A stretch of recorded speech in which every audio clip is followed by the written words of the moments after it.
इनसे किस तरीके से हम निपटारा पा सकते हैं पितृदोष से। पितृदोष है जो सबसे बड़ा जो कारक होता है हमारे पितरों का कारक, जो समस्या ज़्यादा होती है पितरों की। इस पितृदोष से कैसे हम समस्या का समाधान पा सकते हैं और क्या पितृपक्ष में हमें पूजा करानी चाहिए। बहुत सारे विद्वानों का मतलब होता है भाई, बहुत सारे कई बार मेरे पास में सवाल भी आते हैं भाई पितृपक्ष के समय में नारायण बलि या त्रिपिंडी कर्म करवाने चाहिए, जिससे हमारे पितरों के ऊपर प्रेत पीड़ा का मामला होता है वो सब हट जाता है, ख़त्म हो जाता है। और मैं इसकी जानकारी देता हूँ, यदि आप के पितरों के ऊपर किसी भी प्रकार का प्रेत दोष है, पितृदोष, पितरों के ऊपर जब प्रेत दोष लग जाता है तो प्रेत पीड़ा के कारण जो भी हमारे शरीर में एक्टिविटी होती है, क्योंकि पितर हमारे डीएनए से जुड़े होते हैं, हमारे बुजुर्ग होते हैं पितर, और वही एक्टिविटी हमारे शरीर में होना शुरू हो जाती है जो उनके साथ में होती है।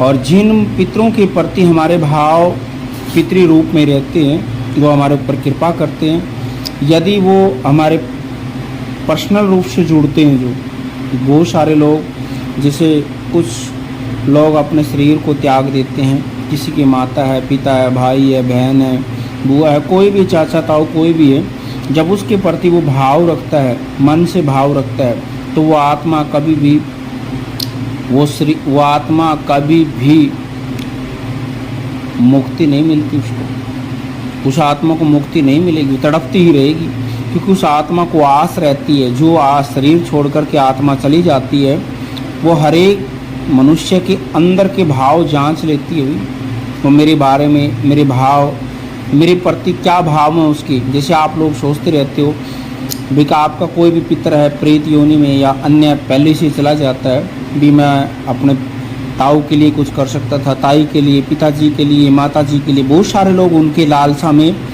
लगातार रहते हैं, दादा दादी के लिए लालसा में रहते हैं। और जब वो उनको इस तरीके से याद करते हैं, भाव से याद करते हैं, तो उनकी कभी मुक्ति नहीं होती, वो फिर भटकते रहते हैं। कई बार बच्चों का सवाल आता रहता है जी मेरे को सपने में कुछ चीज़ जो हमारे घर के पितर हैं वो दिखाई दिए, वो दादा के रूप में, चाचे के रूप में, ताई ताऊ के रूप में, किसी भी रूप में हो, वो दिखाई दिए हैं। और पितर जब कुछ सामान मांगते हैं, भाई भोजन मांग रहे हैं, जल मांग रहे हैं, अन्य कुछ खाने पीने की चीज़ मांग रहे हैं, या पितर रो रहे हैं, परेशान हैं, तो उनकी मुक्ति नहीं होती, उनको वहाँ पर बहुत सारी परेशानियाँ होती हैं, तब जा कर के पितर ऐसी स्थिति में होते हैं। और जिसके पितर साफ साफ दर्शन दे करके आते हुए दिखाई देते हैं और खुशी खुशी से दिखाई देते हैं, उनके पितरों की मुक्ति हो जाती है।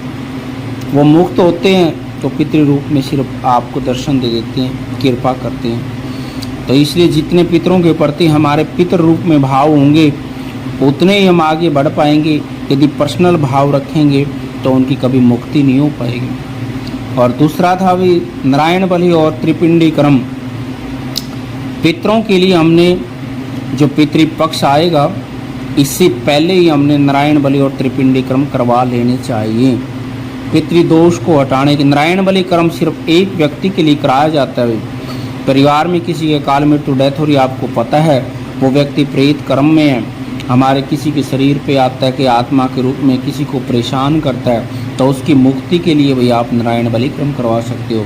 यदि आपने नहीं पता है, हमारे पास प्रेत तो हैं लेकिन कौन कौन है, कितने प्रेत हैं, उन सब की मुक्ति के लिए त्रिपिंडी कर्म करवाना चाहिए। और सवाल भी ये भी था, बार बार आता रहता भी हमने त्रिपिंडी कर्म भी करवा लिया, नारायण बलि कर्म भी करवा लिया है, तब भी हमारे पितरों के ऊपर बंधन है। बंधन क्यों लग जा रहा है भाई?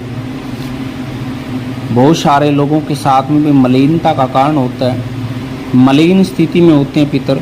और मैंने मलिनता के बारे में पहले बहुत बार जानकारी दी है, मलिनता कैसे आती है, किस स्थिति में रहती है। और बहुत सारे लोग जो बच्चे होते हैं स्वयं उस मलिनता को पालते रहते हैं। और जब आपके शरीर में मलिनता रहेगी, जब पितरों के ऊपर मलिनता आ जाएगी, फिर वो पितर जल्दी से शुद्ध नहीं हो पाते। तो इसलिए उनको पर प्रेत पीड़ा लगी रहती है, या वो किसी कारण से परेशान है, तो उनकी मुक्ति हो जाती है। उनके लिए हम कार्य कर सकते हैं। यदि उनके ऊपर कोई मलिनता का कारण लगा हुआ है, फिर बहुत सारा समय लगता है इसको ठीक करने में, ये रहता है। और दूसरा, जिन्होंने नारायण बलि और त्रिपिंडी क्रम वगैरह जो करवा चुके हैं, भागवत का पाठ करा चुके हैं, ब्रह्म गायत्री पितृ गायत्री करवा चुके हैं, और फिर भी उनके ऊपर प्रेत कर्म का बंधन का मामला आता बार बार, तो उससे हमने क्या समझ लेना चाहिए। सबसे पहले तो जब हमारा कोई कर्म अच्छे तरीके से हो जाता है तभी वो हमारे को फलीभूत होगा भी। यदि कोई फॉर्मेलिटी की जाए, अनजान व्यक्ति के हाथों से ऐसा कुछ कर्म हो जाए तो कभी भी दोष दूर नहीं होता। इसलिए जानकारी लेकर के जानकार के सानिध्य में कार्य करवाने चाहिए, क्योंकि ये कार्य बार बार नहीं होते। और फिर त्रिपिंडी कर्म वगैरह पितृपक्ष से पहले क्यों करवाना अच्छा रहता है, क्यों कराना जरूरी रहता है? क्योंकि जब हमारे पितृपक्ष आता है तो पितर भूमि पर, धरती लोक पर आगमन करने के लिए आते हैं 16 दिन के लिए। 16 श्राद्ध होते हैं पूर्णवासी से लेकर अमावस तक, और 16 के 16 श्राद्धों में भ्रमण करते हैं। क्योंकि जब हम उनकी पहले नारायण बलि या त्रिपिंडी वगैरह जो कर्म प्रेत पीड़ा होती है उसको हटवा देते हैं, और जब हमारा पितृपक्ष आएगा उस समय हम अपने पितरों की स्थिति को मजबूत करेंगे। वो किसी भी कर्म के माध्यम से करें, भगवान विष्णु सहस्त्र नाम स्तोत्र पाठ के, या ब्रह्म गायत्री पितृ गायत्री, भागवत का मूल पाठ, त्रिपिंडी शिपिंडी, ये कर्म करवा करके हम पहले प्रेत से मुक्ति करवाएंगे, और फिर जो ये पाठ होते हैं उसको करा करके हम पितरों की स्थिति को मजबूत करेंगे। क्योंकि उस समय पर पितरों की स्थिति बड़ी आसानी से मजबूत हो जाती है जब पितृपक्ष चला हुआ होता है। उसका मेन कारण यही होता है, इसलिए जब हम पहले करवा लें, यदि आप उस समय पर त्रिपिंडी कर्म करवाओगे, मुक्ति तो पितरों की हो जाएगी, लेकिन उनकी मजबूती के लिए फिर कार्य अलग से कराना पड़ेगा, इतना समय किसी के पास होता नहीं। तो इसलिए सबसे पहले उन पितरों को मजबूत करके कर्म करवा करके प्रेत पीड़ा से हटा करके दूर रखना चाहिए, ताकि आपके पितरों की स्थिति मजबूत हो। जिसकी कुल देवी और पितर मजबूत है भी, वहाँ पर कोई भी नेगेटिविटी कार्य नहीं करती। कोई किसी भी प्रकार की नेगेटिविटी छोड़ता रहे या किसी प्रकार से कोई भी बोलता रहे, कोई भी असर नहीं करती नेगेटिविटी। दूसरा, एक थोड़ी सी जानकारी दूंगा भाई मैं, लेकिन आगे वीडियो बनाऊंगा। पितरों के निमित्त बहुत सारे लोग भाई पितृपक्ष में कनागत का जो समय होता है उस समय पर पितरों के स्थान बनवा देते हैं। अभी स्थान बनाना कोई अनिवार्य होता है या नहीं होता है, ये थोड़ी जानकारी दूंगा, इसके लिए अलग से वीडियो बनाऊंगा। पितरों के लिए स्थान बनाना कोई आवश्यक नहीं है भाई, यदि पहले से बनी हुई है उनको ही पवित्र करके शुद्ध करके उनकी पूजा करनी चाहिए, अन्यथा कोई स्थान बनाने की आवश्यकता नहीं है। बहुत सारे लोग या बहुत सारे भगत क्या करते हैं, पितरों के स्थान बनवाते जा रहे हैं। पितर तो वहाँ पर आते नहीं, लेकिन प्रेत जरूर बैठ जाते हैं वहाँ पे, और जब पितरों के साथ प्रेत लग जाएगा तो आप कितने ही कर्म करवाते रहना, फिर बाद में जल्दी से वो चीज़ छूट नहीं पाती। इसलिए जो हम कर्म करवाते हैं किसी भी तरीके का, नारायण बलि, त्रिपिंडी, ब्रह्म गायत्री, शिपिंडी, जो भी कर्म करवाते हैं जानकार व्यक्ति से करवाएं, ताकि आपके पितरों की मुक्ति हो, और उनका भी भला होगा और आपका भी भला होगा। क्यों?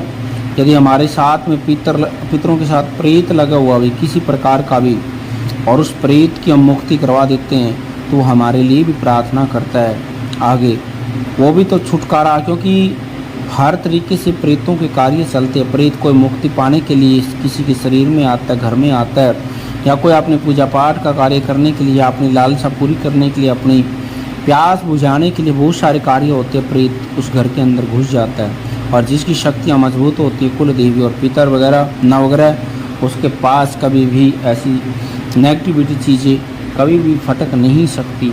इन चीज़ों का विशेष रूप से ध्यान रखना है। और अन्य किसी प्रकार की कोई जानकारी की आवश्यकता है तो दरबार के व्हाट्सएप नंबर पर संपर्क कर सकते हैं। आगे आएगा पितरों के बारे में, पितरों के स्थान क्यों बनाने चाहिए, और किस एज से, किस उम्र से बच्चों के स्थान बनते हैं और बनाने चाहिए या नहीं बनाने चाहिए, उनको भोजन वस्त्र कैसे मिलेगा या ना मिलेगा। तो इस तरीके की जानकारी मैं अगले वीडियो में। आज के लिए इतना ही। जय श्री राम, जय माता दी। वीडियो को लाइक करें और चैनल को सब्सक्राइब करें। माँ भगवती और बालाजी महाराज की कृपा होगी। जय श्री महाकाल। ओम शिव नमो आदेश।